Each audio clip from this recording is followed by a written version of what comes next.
Advocate रिपु दमन।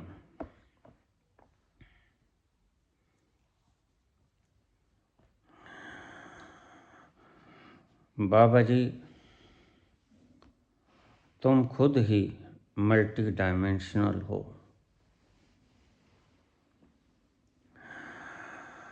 Multi dimensional होने की निंदा करते हो। तुलसीदास को नीचा दिखाने की कोशिश करते हो और तुलसीदास के ही दोहों का इस्तेमाल करते हो।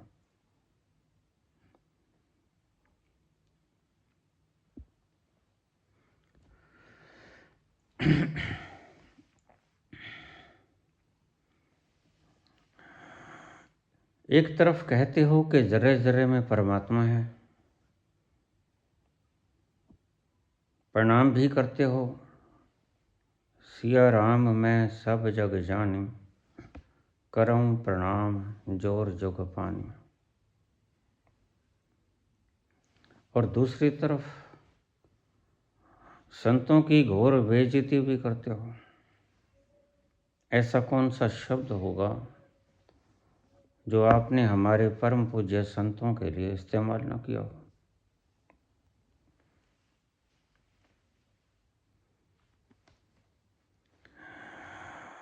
सच पूछो तो निंदा ही निंदा सुनकर हमने आपका चैनल छोड़ दिया था। लेकिन क्या करें, बाहर भी तो कुछ नहीं मिलता, फिर से आना पड़ा। हमारी इस शंका का समाधान कर दीजिए, आपकी बड़ी मेहरबानी होगी। आप कहते हैं सब वही है, तो फिर संतों की निंदा क्यों करते हो? जिस तुलसी को गलत कहते हो उस तुलसी के दोहों का इस्तेमाल क्यों करते हो? रिपु दमन।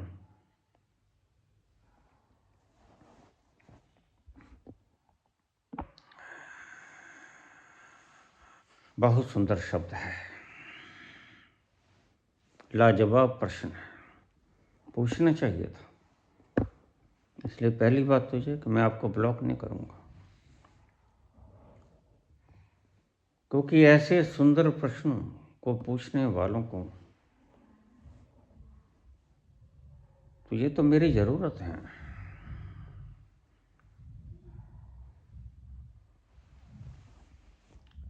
बात को समझना।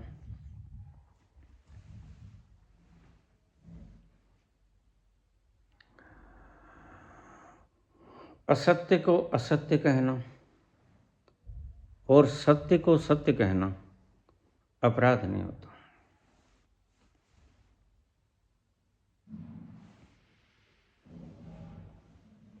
सत्य को सत्य कहना जिस दिन अपराध हो जाएगा उस दिन प्रलय आ जाएगा। और तुम्हारे डिक्टेटर यही काम करते हैं।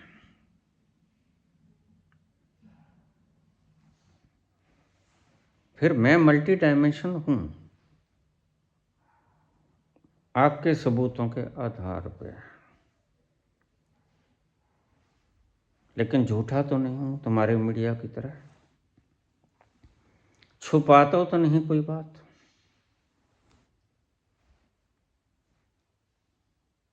तुम्हारा मीडिया तो ऐसा कि गांधी जी को गाली निकालता और सारी बातें छिपाता। गांधी जी ने अपना कोई पाप नहीं छिपाया।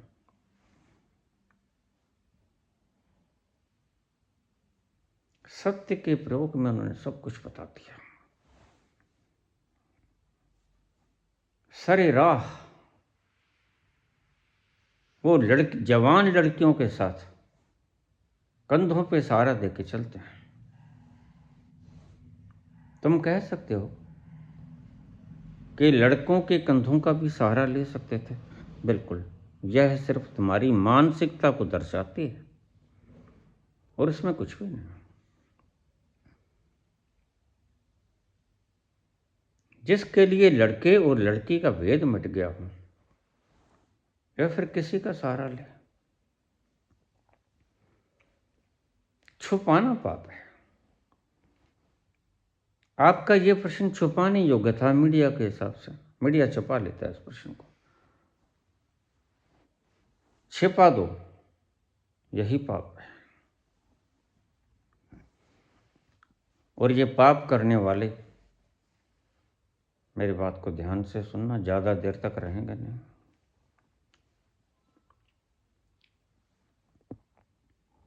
आग की चिंगारी अगर फैलने दी जाए तो वह बवंडर बन जाती है। तुम्हें पता नहीं, ये चिंगारी जो दबा दोगे ये भीतर भीतर सुलग के एक बवंडर का रूप ले लेगी। तुम्हें तब पता चलेगा जब खाक हो जाएगा तुम्हारा महल। बड़ी से बड़ी पापों की श्रेणी में छुपाना आता है।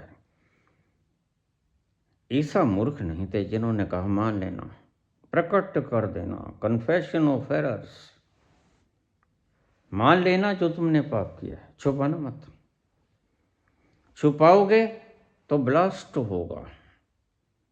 छुपाने से चीजें बढ़ती हैं, दोष बढ़ते हैं, प्रकट करने से दोष समाप्त हो जाते हैं।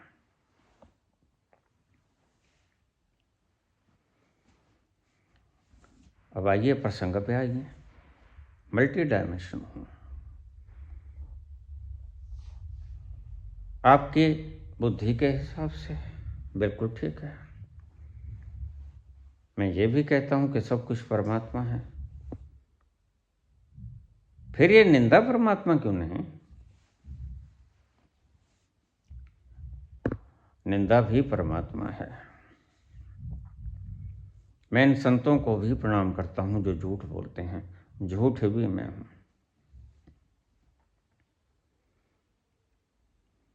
तुम्हारी समझ पड़ेगी, आगे चलो।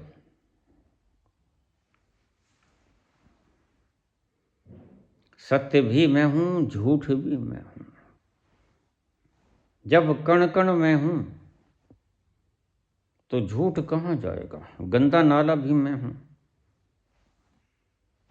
पुष्प वाटिका भी मैं हूं, खेत खलिहान भी मैं हूं, जहरीला सर्प भी मैं हूं, अमृत भी मैं हूं, विष भी मैं हूं। मेरे से बाहर कुछ नहीं।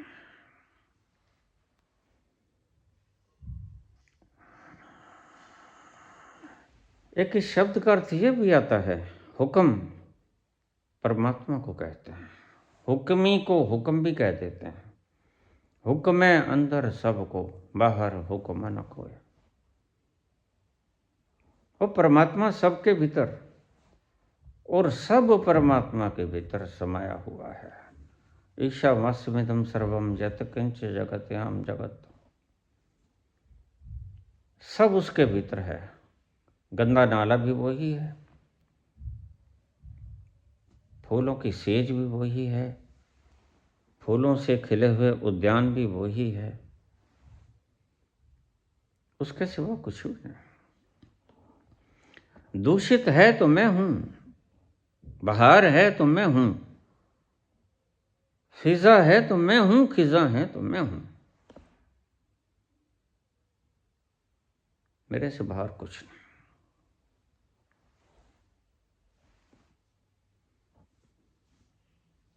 आइए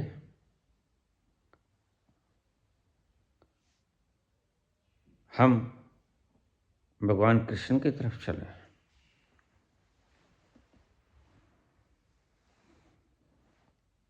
क्योंकि इन्होंने बहुत लंबा चौड़ा प्रश्न किया है, बीच बीच में से शब्दों को उठाता रहूंगा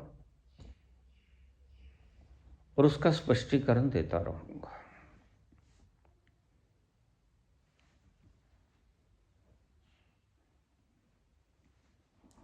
लेकिन भगवान कृष्ण के इन शब्दों को तुम्हारे तथा कथित विद्वान बिल्कुल ही नहीं समझ पाए।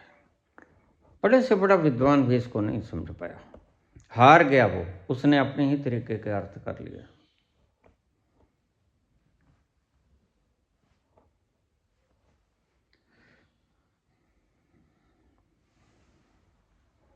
कृष्ण कहते हैं, अक्षरों में मैं ओंकार हूं।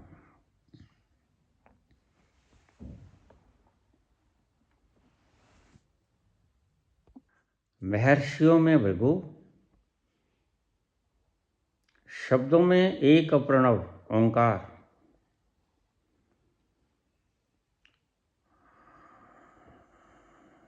मैं हूं यज्ञों में, मैं जप यज्ञ हूं।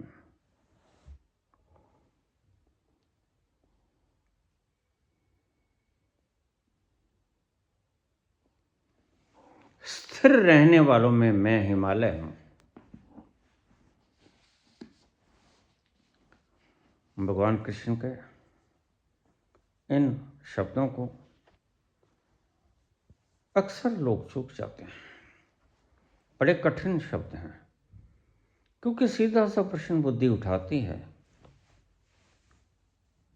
अगर वृक्षों में पीपल तुम हो तो क्या होगा नीम का, क्या होगा तुलसी का, क्या होगा बबूल का, शीशम का। इन सभी वृक्षों को लाखों लाखों तरह की प्रजातियां हैं वृक्षों की। और अगर वृक्षों में पीपल भगवान हैं तो बाकी, समझिए बात को, यहीं चूक खा जाते हो तुम।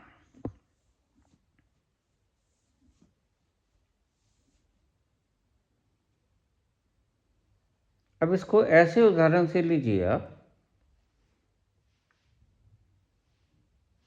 जैसे कहें कि जीवंतता में योनियों में मानव योनि मैं श्रेष्ठ हूं। मैं हूं, मैं का मतलब श्रेष्ठ हूं।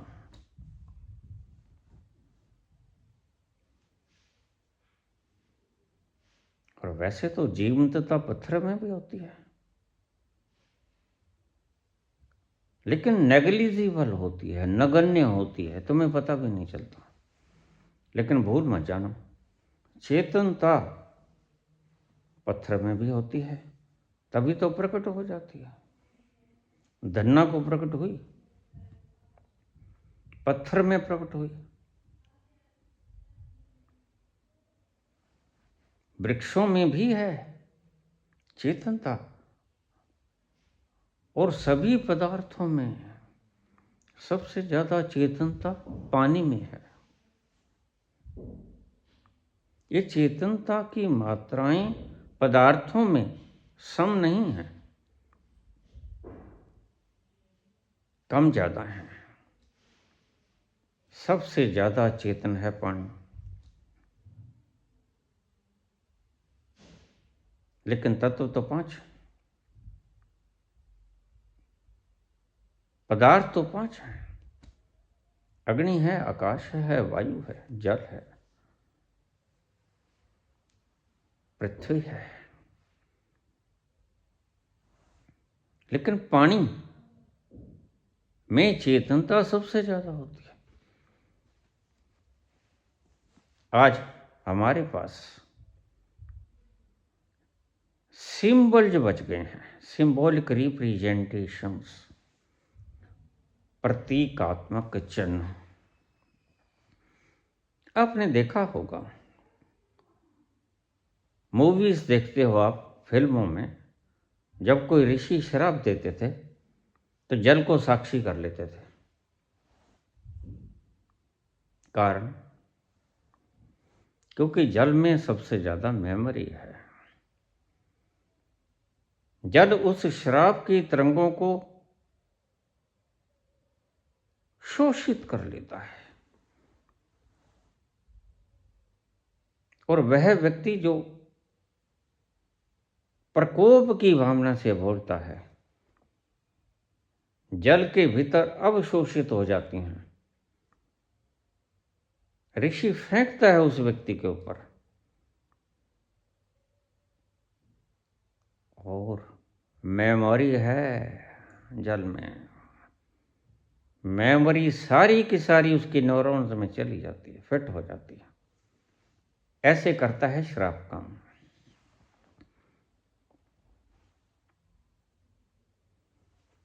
आज नहीं कल विज्ञान खोज लेगा, थोड़ी थोड़ी संभावनाएं प्रकट होनी शुरू हुई हैं, लेकिन आज नहीं कल परिपूर्ण रूप से विज्ञान खोज लेगा कि पानी में चेतनता बहुत ज़्यादा है। यही कारण है कि इस धरती का 70% जल है, और यही कारण है मानव का शरीर इतना ज़्यादा चेतन संवेदनशील होने का यही कारण है कि इसमें 70 से 75% तक जल होता है। जल की मात्रा ज़्यादा होने का मतलब चैतन्य का ज़्यादा होना है। स्थिरता में मैं हिमालय हूँ, पहाड़ तो और भी हैं, सुमेरु है और बड़ी श्रृंखलाएं हैं, लेकिन हिमालय ही क्यों हूँ, बाकी क्या हुआ? ये जो श्रेष्ठ बताते हैं तो बाकी जो है उनको नेग्लेक्ट नहीं करते हैं, ये समझ लेना। श्रेष्ठता को बता रहे हैं, लेकिन बाकियों में भी मैं हूं, बाकी भी मैं हूं, और जर्रे जर्रे में क्योंकि वही समाया हुआ है, इसलिए बाकियों में भी मैं हूं। कहने का ढंग है, समझ नहीं पाए, अब आज समझ लीजिए, तुम्हारी सब गुत्थियां खुल जाएंगी। अक्षरों में ओंकार, एकाक्षर प्रणव। देखिए, अभिन महाशय ने प्रश्न पूछा है, मुझे गालियां भी बहुत निकाली, कोई रिश्ता इन्होंने छोड़ा ही नहीं, माँ बहन बेटी सब बराबर करती है। बड़े क्रोध से प्रश्न पूछा गया होगा, अरे भाई इतना क्यों जले, थोड़ा शांत हो लेते फिर पूछ लेते, लेकिन मजबूरी है, क्योंकि शांति तुम्हारे स्वभाव में अगर होती तो ऐसे प्रश्न नहीं ना खड़े होते। शांति तो अचीवमेंट है। ओम शांति, शांति तक तो पहुंचना होता है, वह जहां ओंकार का नाद हो रहा है वहां शांति है, उसके अलावा कुछ भी नहीं, कहीं भी नहीं। तुम उच्चारण करोगे ओम शांति का, शांति नहीं आएगी। इन ओम शांति कहने वालों के घरों में जितना उपद्रव मैंने देखा, उतना गृहस्थों के घरों में उपद्रव होता ही नहीं। जितनी कठिन परिस्थितियों में से ये लोग मुझे गुजरते दिखे, जितनी दुविधा में इन्होंने जीवन जिया ओम शांति कहने वालों में,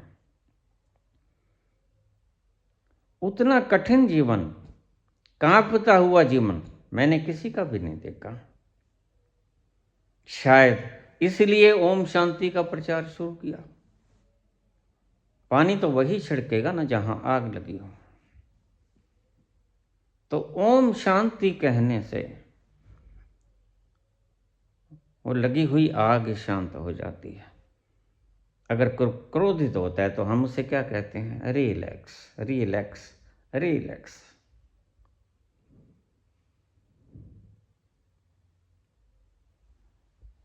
ये जलते हुए लोग हैं, जिनको शब्दों का सहारा काफी है।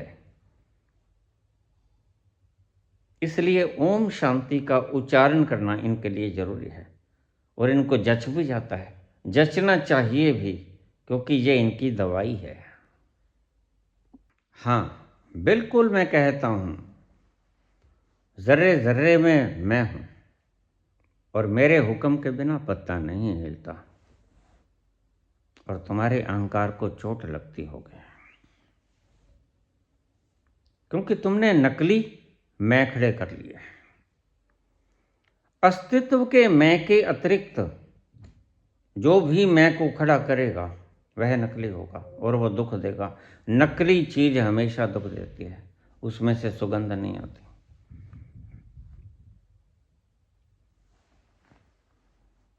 तो पूछा, गंदा नाला भी मैं हूं? बिल्कुल मैं हूं। मलमूत्र भी मैं हूं? बिल्कुल मैं हूं। तो फिर गंदे नाले में जाके स्नान कर लिया करो।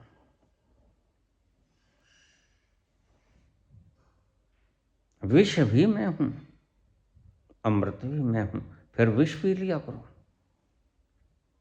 यही समझा रहे हैं कृष्ण।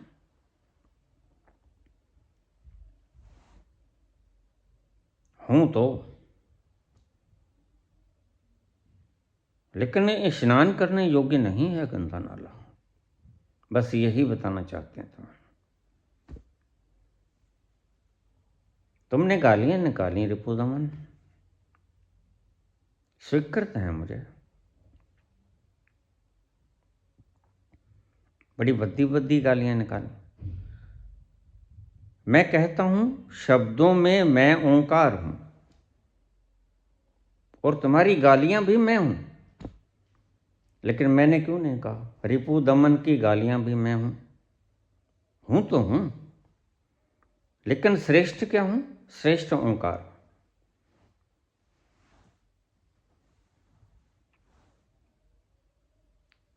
गालियां भी मैं हूं निश्चित, लेकिन अक्षरों में श्रेष्ठ क्या हूं? शब्दों में श्रेष्ठ क्या हूं? प्रणव, ओंकार। ये मत समझना कि अगर तुमने गालियां निकाल दी मुझे तो वो मैं नहीं हूं। नहीं नहीं, वो भी मैं हूं।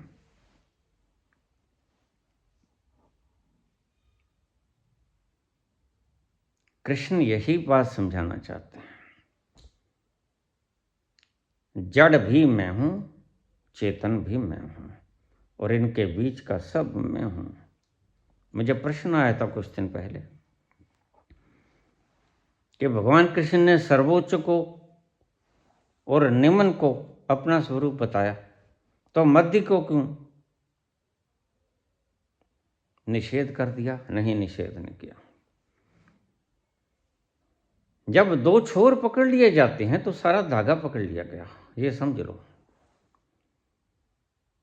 जब उत्तर दक्षिण दोनों छोर पकड़ लिए, पूर्व पश्चिम दोनों छोर पकड़ लिए, तो धागे का मध्य भाग तो बीच में आ गया, सारे का सारा ग्रहण हो गया। नेपाल से प्रश्न था ये, और इतनी बात तो समझा आ जानी चाहिए थी, लेकिन नहीं आती। कृष्ण के शब्द बड़े गहरे हैं, उनके लिए गहरे हैं। जो समझ से समझना चाहते हैं उनके लिए गहरे नहीं, जो अस्तित्व में चले जाते हैं उनके लिए तो सुलझे सुलझाए हैं। इसलिए मैं कहता हूं कृष्ण के तल पर ही कृष्ण के शब्दों को बोला जाता है, बोला जा सकता है, समझा जाता है और समझा जा सकता है।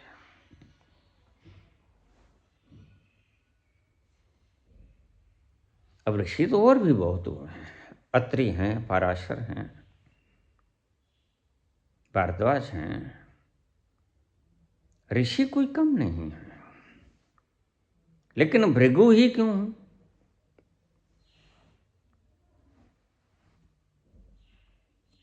श्रेष्ठ हूं। ऐसा कुछ कह के 10वें अध्याय के ये सारा भरा पड़ा है। ऐसा कुछ कह के कृष्ण ये कहना चाहते हैं कि सृष्टि में तो मैं हूं, लेकिन जड़ता को नकार मत देना, वो भी मैं हूं।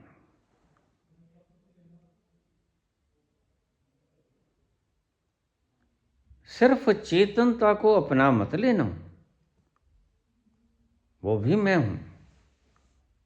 और इन दोनों के बीच की परिस्थिति भी मैं हूं। जड़ से चेतन तक की सारी ग्रोथ मैं हूं। समझते जाइएगा, धीरे धीरे आपको समझ आ जाएगा।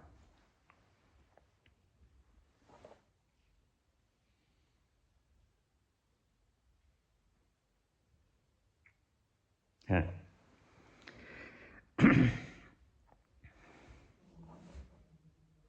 गंदा नाला मैं हूं, गंगा भी मैं हूं, लेकिन हम गंदे नाले में कभी स्नान नहीं करते। गंगा में स्नान करते हैं, और वो भी संगम में।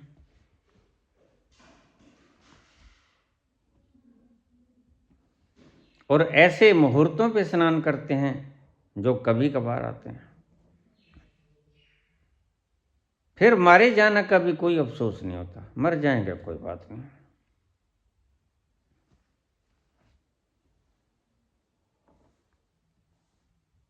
भावना है। गंगा जी का तट हो, यमुना का बंसीवट हो, मेरा सांवरा निकट हो,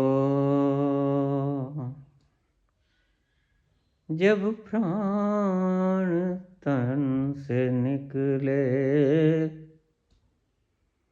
इतना तो करना स्वामी। तो अगर धीरेन्द्र शास्त्री कहते हैं जो वहां मर गए वो मोक्ष को चले गए, वो अपने ढंग से बोलते हैं। लेकिन सच पूछें तो कुछ लोगों की ये भावना भी है। वो तो एक्सीडेंट का शिकार हुए, वो गलत हुआ। वो तो भगदड़ में व्यवस्था ठीक नहीं थी, हो जाता है। इतने करोड़ों की भीड़ हो जाता है। सिर्फ मात्र दोषी उन लोगों को नहीं करार दिया जाना चाहिए जो कि व्यवस्था नहीं कर सके। अब सब जगह आके योगी थोड़े संभालेंगे, उनके लोग ही तो संभालेंगे। और किसी का भी राज हो, वो खुद तो वहां जाता नहीं, वो तो सिर्फ मैनेज ही करता है। और कहीं कहीं मैनेजमेंट में कोई चूक रह जाती है, रह सकती है। बहुत बार ऐसे इंसिडेंट हुए हैं जिन्हें हम एक्सीडेंट कह सकते हैं। बहुत बार लोग मारे गए हैं, हजारों हजारों कुंभ में। ऐसा नहीं है कि प्रथम बार हुआ है। लेकिन ये बात गलत है, जो एक्सीडेंट में मर जाए वह मोक्ष को चला गया, नहीं। मोक्ष को वह जाएगा जिसकी भावना हो। श्री गंगा जी का तट हो, यमुना का बंसीवट हो, मेरा सांवरा निकट हो, जब प्राण तन से निकले, इतना तो करना स्वामी। भगदड़ में मर जाना, एक्सीडेंट में मर जाना और स्वेच्छा से मर जाना, वो तो भावना पूरी हुई। बड़ी प्यारी भावना है, खुद को न्यौछावर कर देने की भावना। इससे सुंदर भावना नहीं हो सकती। मल मूत्र भी मैं हूं फिर तो। हाँ हाँ बिल्कुल, मल मूत्र भी मैं हूं, तो उसका भक्षण कर लेना चाहिए। बिल्कुल, मैं करता भी हूं, चौंकना मत। जिसको तुम अवतार के रूप में पूजते हो, वराह अवतार, मैं वह अवतार धारण करके मल का भक्षण भी करता हूं।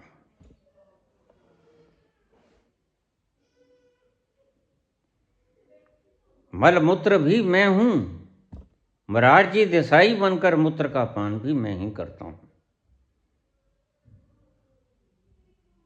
और 100 साल जिंदा भी रहता हूं।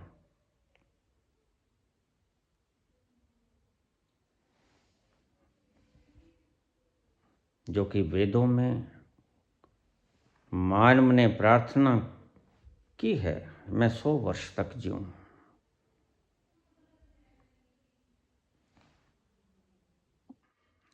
दसवें अध्याय के 26वें श्लोक में भगवान कृष्ण ने कहा कि मैं वृक्षों में पीपल हूं। आप अपनी बुद्धि से सोचोगे तो ऐसे ही फल निकलेंगे। इसलिए मैं रोज कहता हूं, बुद्धि को छोड़ दो, ये गीता है। ये भगवान का गाया हुआ गीत है। इसको तुम क्या गाओगे, क्या समझोगे इसे? उसका एक कण भी तो नहीं समझ पाते, और बनाने की बात तो बिल्कुल ही छोड़ दो। लेकिन तुम इस बुद्धि से सोचने की फिराक में हो, और तुम्हारी यह भावना कभी संपूर्ण नहीं होगी। बुद्धि से कभी वह समझा आएगा नहीं, कितनी भी चेष्टा कर लो।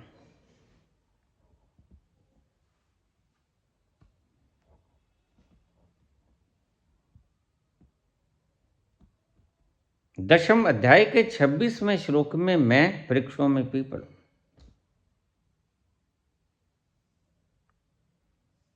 मुझे लोग कह देते हैं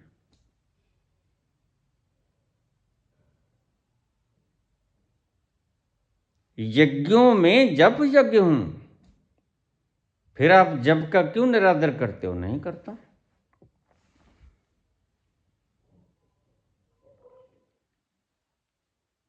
मैं तो निरादर मल का भी नहीं करता भाई, मैं मूत्र का भी नहीं करता। मोरारजी देसाई पीते हैं, और मल का भक्षण भी मैं करता हूं।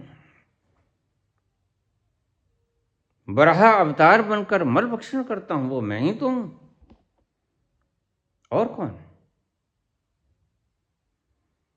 और अगर पीपल मैं हूं तो बबूल भी मैं हूं, गंगा मैं हूं तो गंगा नाला भी मैं हूं, अमृत मैं हूं तो विष भी मैं हूं। लेकिन ये बात ध्यान में रखना,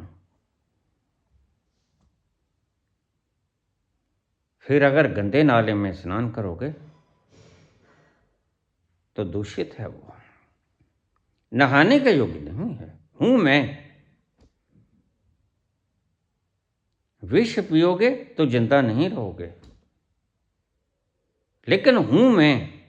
अगर जिंदा नहीं रहना चाहते जो लोग, वो विष पान करते हैं।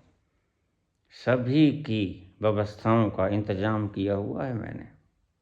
जो नहीं जीना चाहते, मरो। जहर पैदा कर दिया तुम्हारे लिए। और यह सभी कुछ समुद्र मंथन में तुमने कहानी में पढ़ा होगा। विष भी निकला, अमृत भी निकला। भगवान धन्वंतरी आखिर में अमृत कलश लेके आए। ये सब सिंबल हैं, इनको समझ लो। किसी चीज से मैं इंकार नहीं करता, मैं सब हूं, और इन दोनों के मध्य जो है वो भी मैं हूं। जड़ता में अव्वल, पत्थर भी मैं हूं। चेतना में अव्वल, मानव भी मैं हूं। और इन दोनों के बीच में जो रह गया वो सब मैं हूं। मेरे अतिरिक्त भला है क्या? कुछ नहीं। तुमने गालियां निकाली रिपुदमन, वो भी मैं हूं, लेकिन उनमें श्रेष्ठ, अक्षरों में श्रेष्ठ प्रणव मैं हूं, ओंकार मैं हूं। गाली भी मैं हूं। तुमने गालियां निकाली, आत्मसात कर लिया। बुद्ध को लोग गालियां निकाल देते हैं, बुद्ध आत्मसात कर लेते हैं। बुद्ध पर लोग थूक जाते हैं, थूक बुरा थोड़ी होता है, थूक भी मैं ही हूं। बुद्ध उसको पूछ लेते हैं।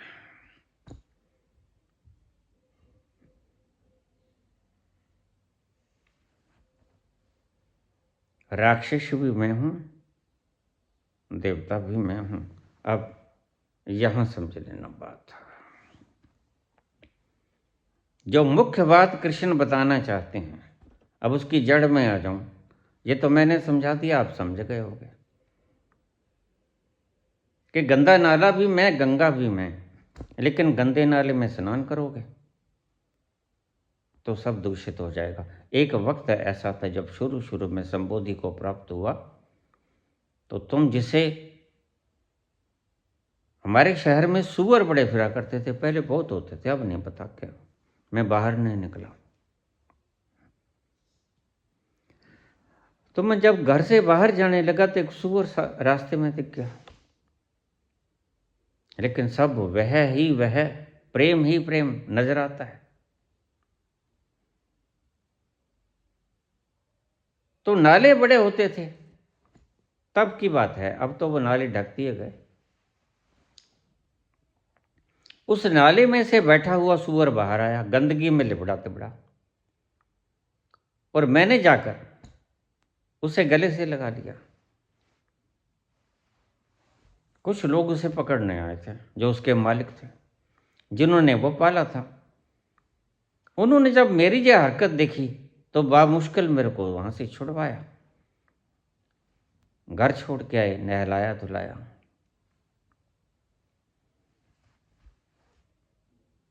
ये सिर्फ कहने की बातें नहीं है। और संत मुझे कहने लगे आप परमहंस हो गए। तो सुअर को गले लगाया। श्वेत वस्त्र तब भी पहनता था, आज भी पहनता हूं, वही कुर्ता पजामा।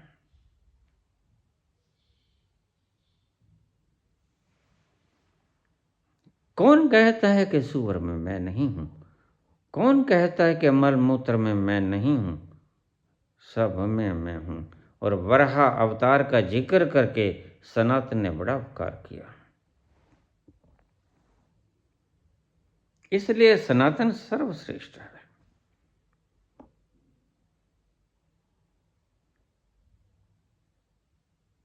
सनातन मल को भी भक्षण करने वाला वराह को भी अवतार मानता है, अवतार की तरह पूछता है।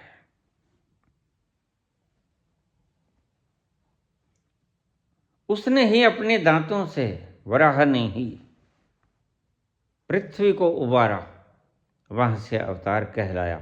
ये कहानियां हैं, इनमें फंस मत जाना, ये सिंबल्स हैं। जैसे H2O पानी नहीं होता,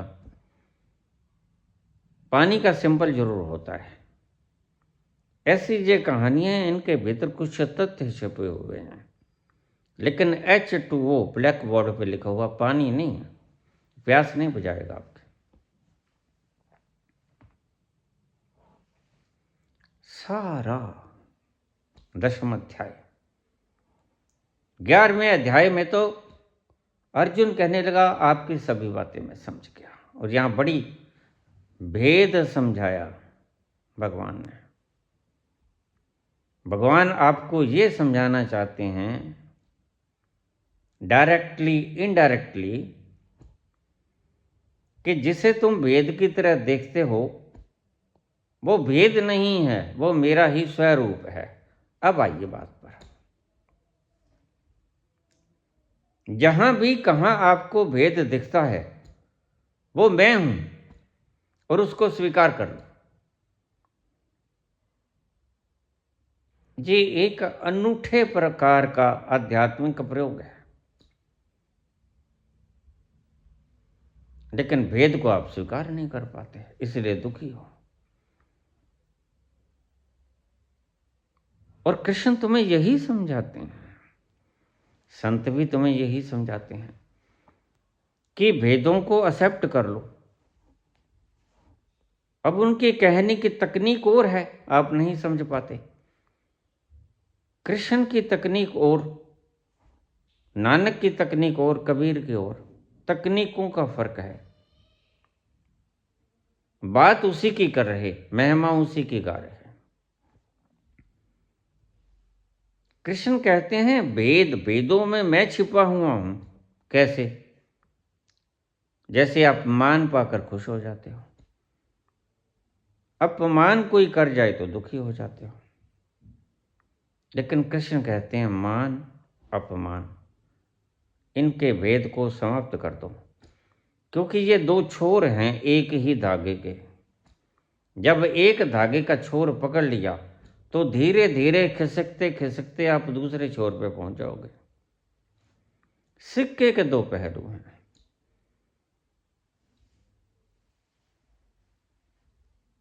इन दोनों को स्वीकार कर लो, दोनों में मैं हूं।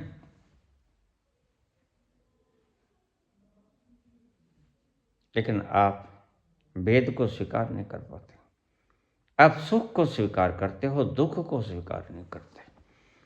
कुंती भगवान से दुख मांगती है, बस यही सिखाना चाहती है आपको कि आप तो सुख मांगते हो, मैंने दुख मांगा,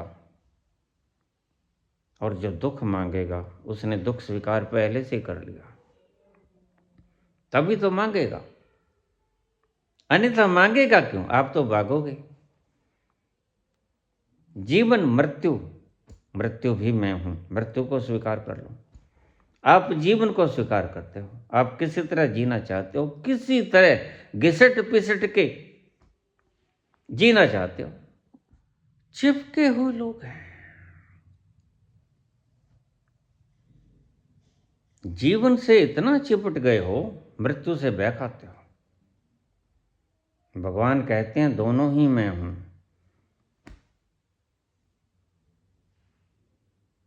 तो काल बनकर मैं भक्षण कर रहा हूं, अर्जुन डर जाता है देखकर, कांपता है। भगवान हटा ले अपनी विराट को।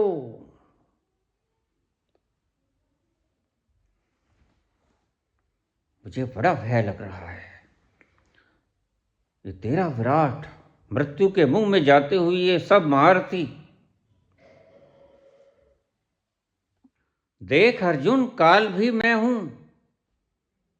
और काल से तो डर लगता है, सदा ही मृत्यु से डर लगा है, आज भी मृत्यु से ही तो डरता है जो कंप रहा है। और बात को मोड़ देता है, भटकाता है। मेरे प्यारे हैं,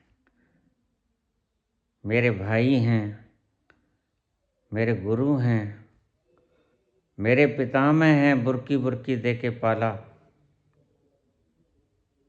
लेकिन ये बात को, सत्य को मोड़ देने की बात है, ध्यान भटकाने की बात है। कृष्ण जैसे लोगों का ध्यान भटकाया नहीं जा सकता। कैसे भटकाओगे आप हमारे ध्यान को? हमारा ध्यान स्थित है, स्थित, हिमालय की तरह स्थित। आप हमारे ध्यान को नहीं भटका सकते, कितनी ही चेष्टा कर लो। लेकिन दोगले मन से यहां भी नहीं जाती इनकी राजनीति। ये कहते हैं हे भगवान, कपता है मृत्यु से, ये मार देंगे, महारथी हैं, इनसे सीखा हूं। और देवव्रत जैसा, भीष्म पितामह जैसा धनुर्धारी, भीष्म प्रतिज्ञा को लेने वाला, संकल्पवान मेरे सामने दुश्मन बन के खड़ा है, सब जानता है। लेकिन अर्जुन मौत से भयभीत है, रिश्तों से भयभीत नहीं है। ध्यान रखना, प्रकट करता है कि मैं रिश्तों से भयभीत हूं। जी मेरा दादा, इसने मुझे टुकड़ी टुकड़ी दे के पाला। ये मेरा गुरु, इसने मुझे धनुर्विद्या सिखाई, कैसे मार दूं इनको? अरे जब तेरे को मारने के लिए खड़े हैं जी,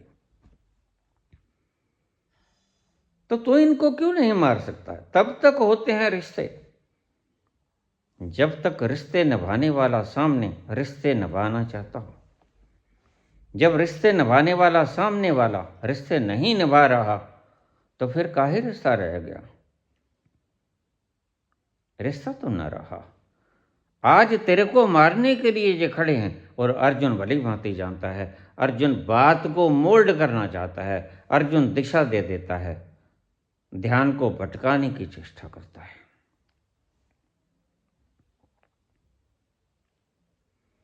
ध्यान भटकता नहीं। कृष्ण का ध्यान कभी भटकाया जा सकता है?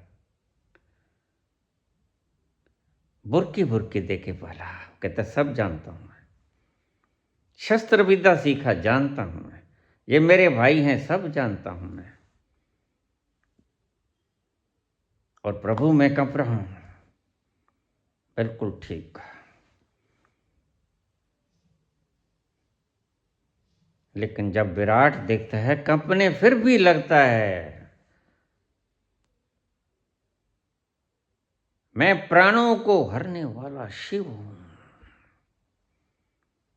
मृत्यु से डर गया, इतना विराट देख के आग निकल रही है, भस्मीभूत हो रहे हैं, निगल रहा है सब। यही स्वरूप है उसका। कभी अमावस्या की रात को आंखों को ऊपर आसमान की तरफ उठा के देखना, आपको जितने तारे और गैलेक्सीज नजर आएंगी, नजर से परे तो बहुत कुछ है। वो तो आपकी हर्बल भी नहीं देख पाती, जेम्स वेब भी नहीं देख पाता, उससे आगे भी बहुत है। देखना कितने तारे हैं, गिने नहीं जाते आपसे। इतनी सर्जना है उसकी, तुम्हारी बातों में कैसे आ जाएगा वो? तुम समझते हो कि हम उसे बेवकूफ बना लेंगे? नहीं बना सकते भाई। बस एक ही रास्ता है, बिछ जाओ उसके चरणों में, समर्पित हो जाओ उस विराट के चरणों में। लेकिन विराट तुम्हें अभी विराट की तरह नजर नहीं आया, तुम्हारा भी कोई कसूर नहीं। जिस दिन तुम्हें विराट विराट की तरह नजर आएगा, जैसे अर्जुन को आज आ गया। पुरोधमां च मुख्यम सिद्धि पार्थ बृहस्पतम् सेनानीनामहं सकंदः सरसां अस्म सागरः। मैं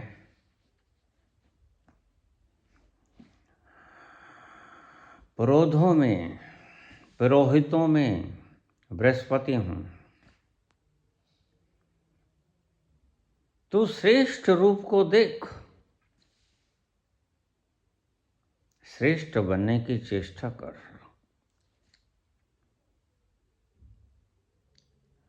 बड़े से बड़े मोटिवेशनल स्पीकर कृष्ण है। कृष्ण कहते हैं तू श्रेष्ठतम को देख, हूं तो निकृष्टतम मैं भी, वो भी मैं हूं और मध्य भी मैं हूं, लेकिन तू देख श्रेष्ठतम को। जीवन मैं हूं तो मृत्यु भी मैं, लेकिन तू जी। बड़ी सुंदर बात है, यह मोटिवेशन है आपको। हूं तो मैं मृत्यु भी, हूं तो मैं जीवन भी, और हूं तो मैं मध्य का भी, लेकिन तू श्रेष्ठतम को देख। तू जी, क्योंकि जिएगा तो जीने से तुझे तेरा गंतव्य मिलेगा। पुरोहितों में बृहस्पति मैं हूं, और सेनापतियों में सकंद कार्तिकेय मैं हूं। यह श्रेष्ठतम की निशानी है। कृष्ण कहते हैं तू श्रेष्ठतम की तरह जी। ध्यान से समझना, धीरे धीरे एक एक शब्द आपको आगे आगे ले जा रहा हूं। चूक मत जाना, चूकोगे तो गैप बन जाएगा। सेनानियों में मैं सकंद हूं, कार्तिकेय हूं। पुरोहितों में मैं बृहस्पति हूं, जो सभी को विद्या देते हैं। और जलाशयों में जहां पानी का जमावड़ा होता है, मैं सागर हूं।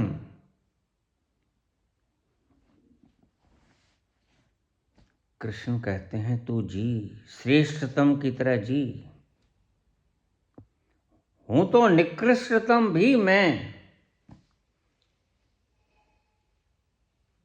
जड़ भी मैं, लेकिन तू जी श्रेष्ठतम की तरह।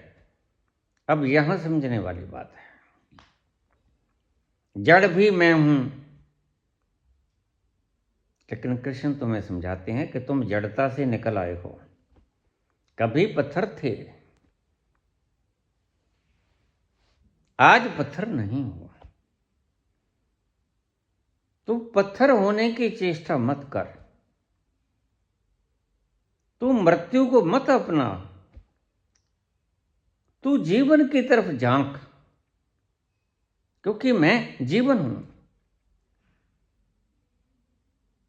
क्या कहा मैंने? मैं जीवन हूं। अक्लेद्यो अश्वक्षो अकाट्यो नैनम छिदंती शस्त्राणि नैनम दहति पावकः न चैनम क्लेदन्ता पुण्य शोषयति मारुतः।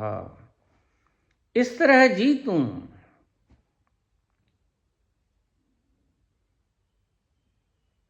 और डर भी मत, क्योंकि मृत्यु भी मैं हूं। तू हरियाली है लेकिन सूख जाएगा, इससे डर मत। तू जीवन है लेकिन मर जाएगा, इससे डर मत। तू जलाशय है, समुद्र है, लेकिन सूख जाएगा, इससे डर मत। समझने की चेष्टा करते हैं ना। तू हिमालय है, गहन ऊंचाइयों पे ठहरा हुआ, लेकिन खाई बन गया, डर मत। तू डर मत। और अर्जुन डर रहा है, और उसकी मनोदशा को भांप रहे हैं कृष्ण। अर्जुन कहते हैं उठा ले पान दान अपना, ये विराट मुझसे सहन नहीं होता। जीवन तो बहुत सुंदर लगा उसे, लेकिन जैसे ही शिव का विकराल रूप देखता है, भक्षण करते हैं, सब उसके मुख में जाते हैं। भीष्म भी बड़े बड़े योद्धा, बड़ा यहां कौन है?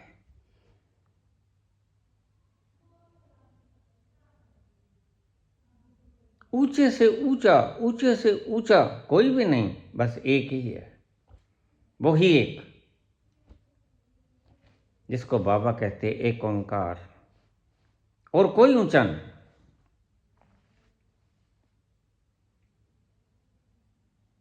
लेकिन जब मृत्यु का दर्शन करता है, वो भक्षण करते हुए देखता है, काल बनकर भगवान को वृतांत कर रहे हैं सारा।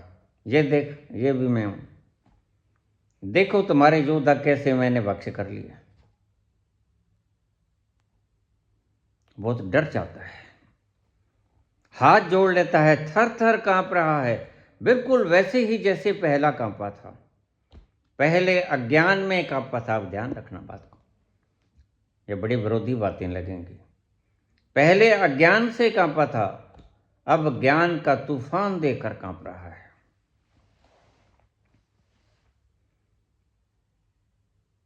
पहले अज्ञानी था, जानता नहीं था, डरपोक था। भगवान से प्रार्थना की, कार्पण्य दोषोपहत स्वभाव, पृच्छामि त्वाम धर्म सम्मूढ़ चेतः, जच्छ्रेयसा निश्चितं ब्रूहि तन्मे शिष्यस्ते अहम शाति माम त्वाम प्रपन्नमा। मैं कायर हूं, कायरता के वशीभूत हुआ, मैं डरा हुआ हूं, मृत्यु से डरता हूं। इस विकट परिस्थिति में जब शंखनाद हो चुका है, दोनों तरफ की सेनाएं मरने मारने को उतारू कुरुक्षेत्र के मैदान में, मुझे डर लग रहा है प्रभु। मैं भयभीत हूं, मैं कायर हूं पहली दफे। अर्जुन जो महाबली था, बलिष्ठ भुजाओं वाला योद्धा था, पहली बार कन्फेस करता है कार्पण्य दोषोपहत स्वभाव, मैं कायर हूं। और जहां भगवान ये भी कहते हैं कि अगर कायर हो तो कायरता की तरह स्वीकार करो खुद को कि मैं कायर हूं। जिस चीज से मुक्त होना है उसको स्वीकार करना सीख लो। ये मंत्र को लिख लेना, स्वीकार भाव। बाबा नानक ने भी इसे कहा, उससे मुक्त हो जाओगे। मृत्यु से मुक्त होना है, मृत्यु को स्वीकार कर लो।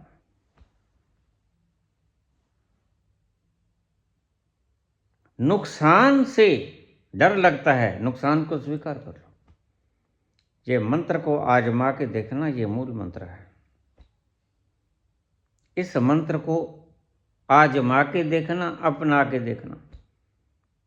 आपका मन डरता है, इरादे बांधता हूं, सोचता हूं, तोड़ देता हूं, कहीं ऐसा ना हो जाए, कहीं ऐसा ना हो जाए। ये मन की भटकन तुम्हें कहीं का नहीं छोड़ेगी।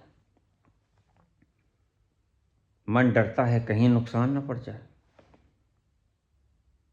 बाबा आप राय दो, क्या करें? कृष्ण कहते हैं स्वीकार कर लो। मृत्यु का दर्शन करवाते हैं और कहते हैं इसे स्वीकार कर ले। जैसे ही स्वीकार करेगा पाएगा कि उससे मुक्त हो गया।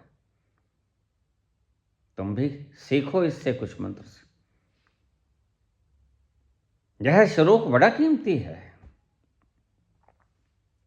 ये प्रश्न बड़ा कीमती पूछा एडवोकेट रिपु दमन ने। बड़ा सुंदर सवाल है।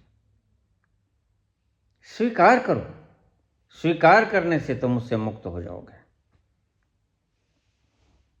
तुम काम से लड़ते हो,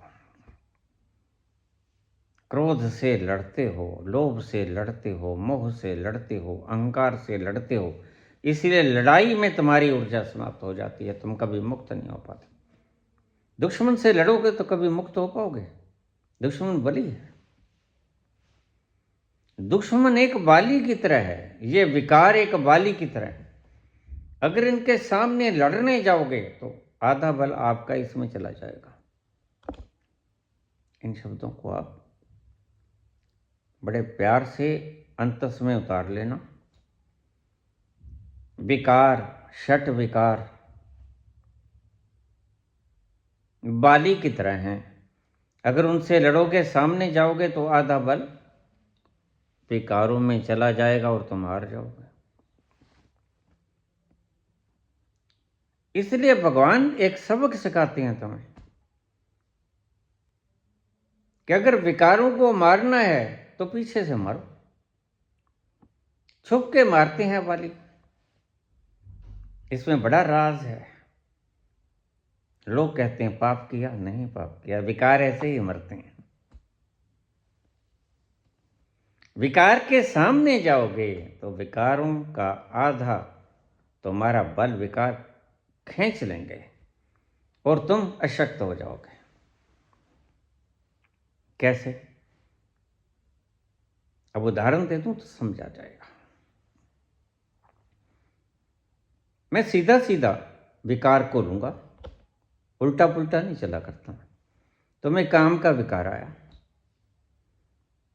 सुंदर पुरुष सुंदर स्त्री पे मोहित हो गए, तुमने उसका रूप सामने लाना शुरू कर दिया, तुमने उसके अंग प्रत्यंग सामने लाने शुरू कर दिए। बाली के सामने आओगे तो आपका आधा बल खींच लेगा वो। क्या करो? पीठ पे आ जाओ, जगह बदल लो। तुम तो भड़काते हो, तुम तो बीएफ चला लेते हो, तो उससे भड़केगा। बिल्कुल बाली के सामने आ गए, तुम्हारा बल गया, अब तुम नहीं जीत पाओगे इसको। तो इसको मारने के लिए बाली विकार हैं। भगवान तरीका सिखाते हैं, पीठ के पीछे से मारो इसको, जगह बदल लो, सामने लड़ो मत, इसकी पीठ पे आ जाओ, यानी विकारों को देखो, देखो और मात्र देखते ही रह जाओ। साक्षी और साक्षी में ही बने रहो, हिलो मत अपनी जगह से, सामने मत आओ। सामने आओगे तो फिर वही होगा बीएफ चलाने जैसा, भावनाएं भड़केंगी तुम्हारी, भड़केंगी तो तुम्हारी अंग भी उत्तेजित होंगे। फिर जो होगा वो होता है रोज, नहीं। विकारों को जीतने का एक बड़ा सुंदर तरीका राम ने बताया, और राम ने ऐसे ही जीता। देखिए 14 वर्ष वनवास में सीता के साथ रहे, लक्ष्मण भी रहे और राम भी रहे, और बुद्ध अपने सन्यासियों से घरे रहते हैं हर वक्त, और मरे 80 साल तक।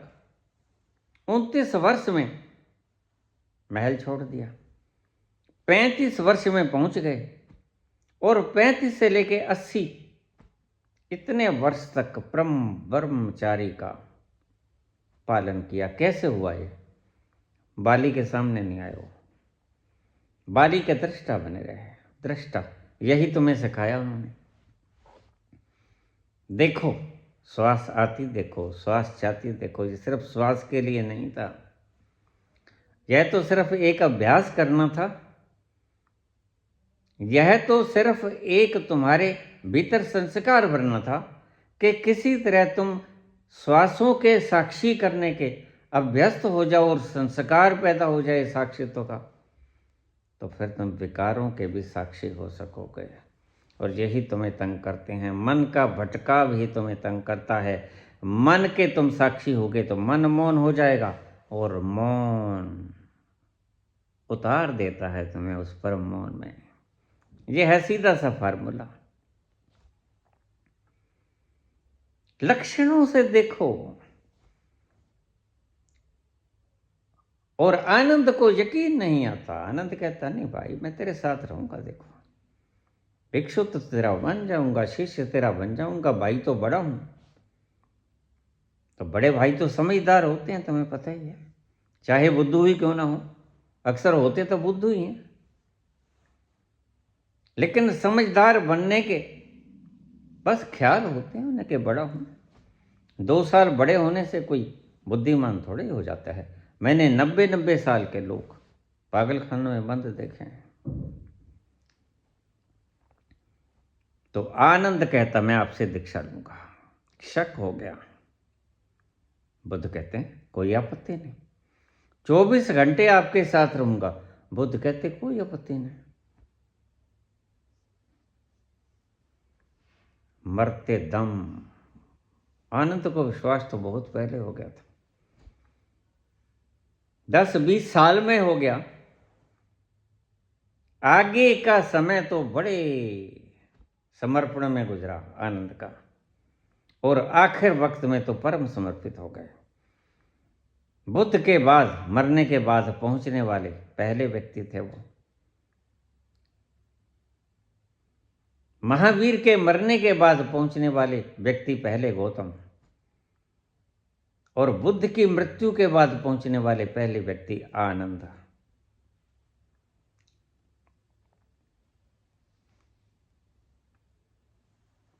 तो तरीका बताते हैं तुम्हें,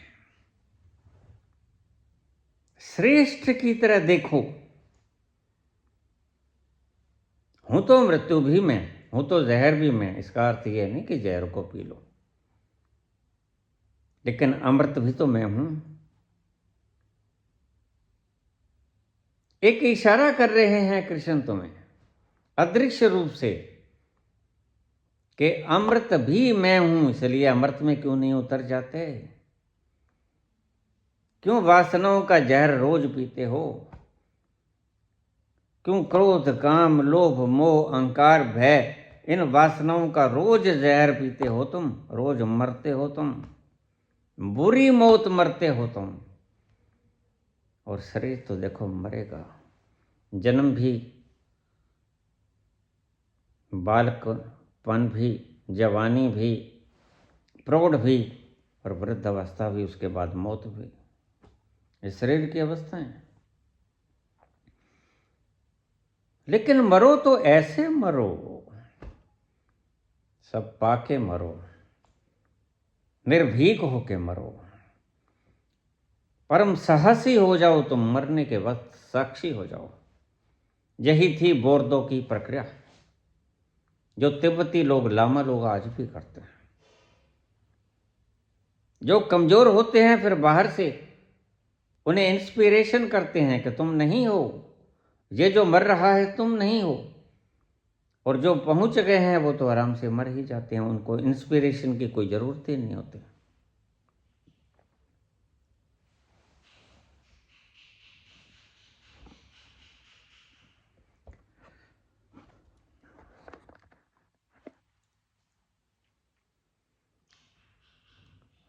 पुरोहितों में मैं बृहस्पति हूँ, सेनानियों में मैं कार्तिकेय हूँ, और जलाशयों में, अब वो जलाशय तो तालाब भी होता है, जलाशय तो नदी भी होती है। लेकिन देखिए, नदी को नहीं कहा उन्होंने, गंगा नदी को भगवान कृष्ण ने नहीं कहा कि मैं हूं। भगवान कहते हैं कि समुद्र में हूं, जलाशयों में, समुद्र में हूं। कहना क्या चाहते हैं भगवान? कहना चाहते हैं कि मैं शूद्र भी हूं, विराट भी हूं। क्यों शूद्र की तरफ घसीटे जाते हो? विराट में क्यों नहीं उतर जाते?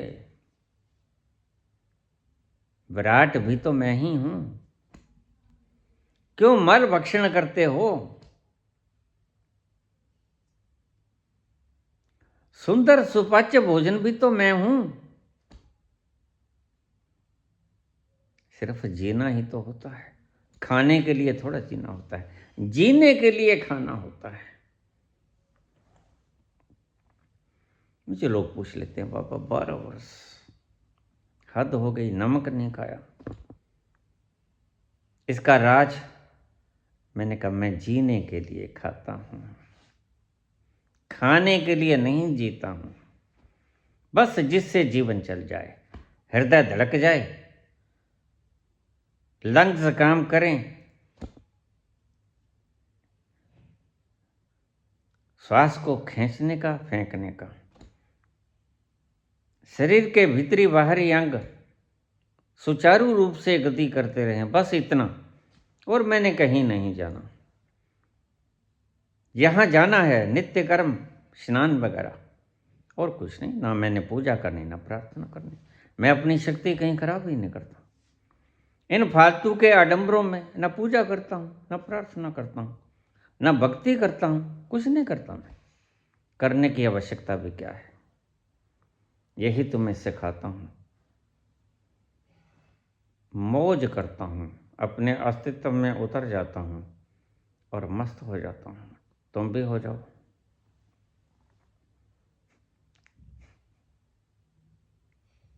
हो जाओ, ऐसा मत करो, बहुत बोल लिया। अब तो वक्त, देखिए, वृद्ध हो गया हूँ, बोलते बोलते थक भी गया हूँ। अभी कल ही एक व्यक्ति का आया प्रश्न, बाबा आपने सब कुछ तो कर लिया, हमारी दृष्टि में आप भगवान हो, लेकिन फिर भी साधना क्यों कर रहे हो? मौन।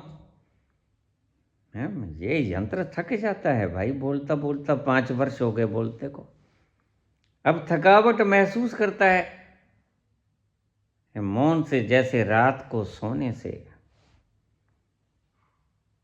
फ्रेशनेस आती है, वैसे मौन से सभी अंग जो थक गए हैं,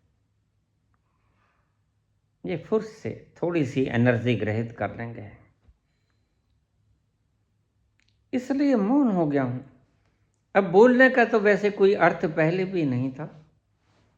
अब भी नहीं है, लेकिन ये यंत्र थक गया है। तो इस यंत्र को भोजन भी देना पड़ता है।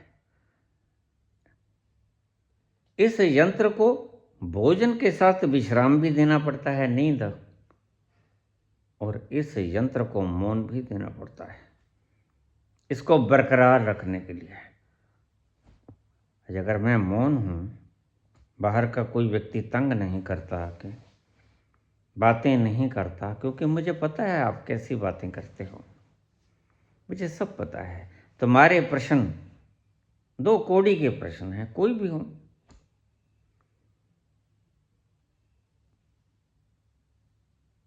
और मैं प्रश्नों के उत्तर देता देता थक जाता हूँ, थक गया हूँ, थोड़ी देर विश्राम कर लूँ। बस इसी कारण से मैं मौन में उतरा हूँ, और मुझे कोई सजा थोड़ी हुई है।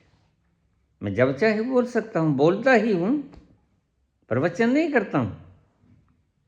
मन में आए तो मौन रह जाता हूँ, प्रवचन भी नहीं करूँगा उस तरह। तो हमारे चैनल कंट्रोलर रोहित हैं, हरप्रीत हैं, ये आपको पुरानी वीडियो सुंदर ढंग से पेश कर देंगे। बहुत सी वीडियोस हैं।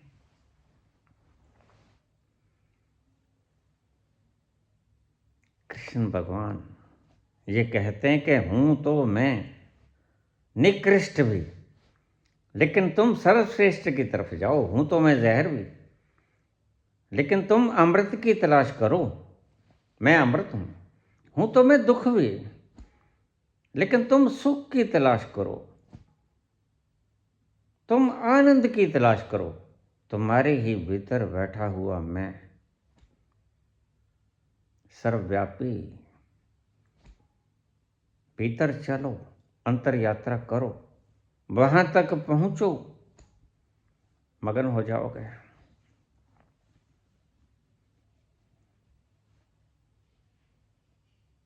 मगन होना जो सीख लेता है, उसको जीवन का स्वाद आने लगता है, फिर वो कहीं नहीं जाना चाहता, ना मक्का ना तीरथ।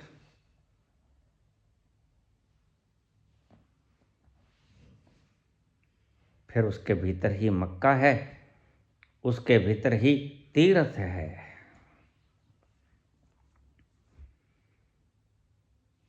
एक व्यक्ति ने बना के राम मंदिर, भीतर के भगवान के बनाए मंदिर का उड़ाया है मजाक।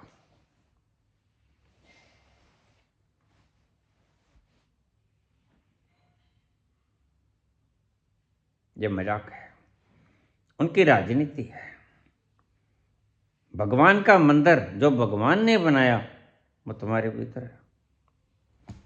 बाहर का मंदिर ईंट पत्थर गारा से बना, सरिये से बना। भीतर का मंदिर भगवान ने बनाया, आदमी उसे बना भी नहीं सकता।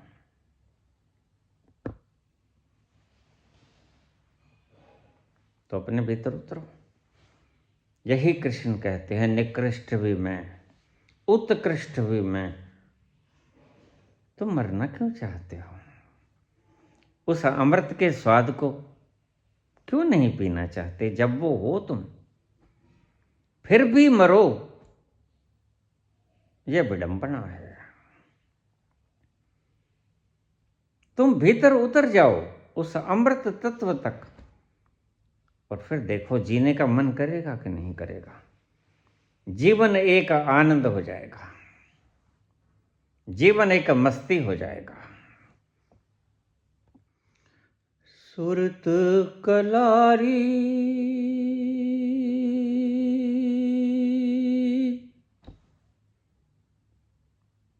भई मतवारी,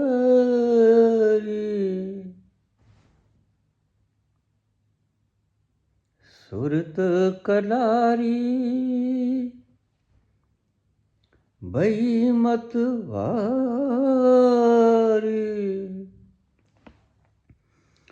मदवा पी गई बिन बोले, मदवा पी गई बिन बोले मन मस्त हुआ फिर क्या बोले, मन मस्त हुआ फिर क्या बोले, मस्त हुआ फिर क्या बोले, मन मस्त हुआ फिर क्या बोले, मन मस्त हुआ फिर क्या बोले, मदवा पी गई बिन तोले, बिन तोले, मन मस्त हुआ फिर क्या बोले, मन मस्त हुआ फिर क्या बोले, सूरत करारी भई मतवारी, मदवा पी गई बिन तोले, मदवा पी गई बिन बोले, मन मस्त हुआ फिर क्या बोले, मस्त हुआ फिर क्यों बोले। धन्यवाद।